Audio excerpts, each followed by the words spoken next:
আমি আপনাদের সতর্ক করে দিচ্ছি, পরে বলবেন যে আমি সতর্ক করিনি, আমি আপনাদের সতর্ক করে দিচ্ছি।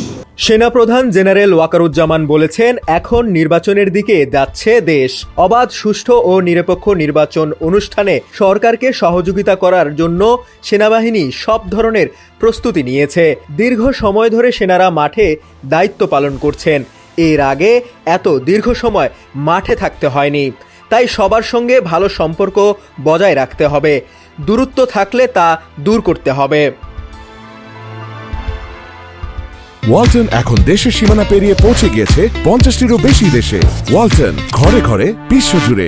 মঙ্গলবার সকালে ঢাকা সেনানিবাসে অফিসার্স অ্যাড্রেস অনুষ্ঠানে সেনা সদস্যদের উদ্দেশ্যে দেওয়া বক্তব্যে এই কথা বলেন সেনাপ্রধান। এতে উপদস্থ কর্মকর্তারা সরাসরি উপস্থিত ছিলেন। এ সময় সব সেনা স্থাপনার কর্মকর্তারা ভার্চুয়ালি যুক্ত হন।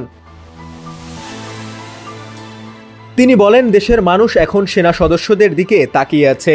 তোমরাই দেশের ভবিষ্যৎ। তাই দেশপ্রেমে উদ্বুদ্ধ হতে হবে এবং বাহিনীর চেইন অফ কমান্ড অক্ষুণ্ণ রাখতে হবে।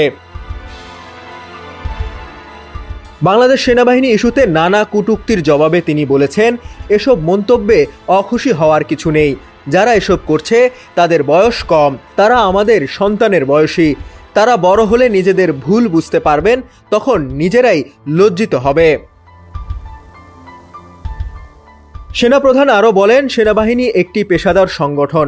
মাঠে দায়িত্ব পালনের সময় পেশাদারি দেখাতে হবে। প্রতিশোধমূলক কোনো কাজে জড়ানো যাবে না।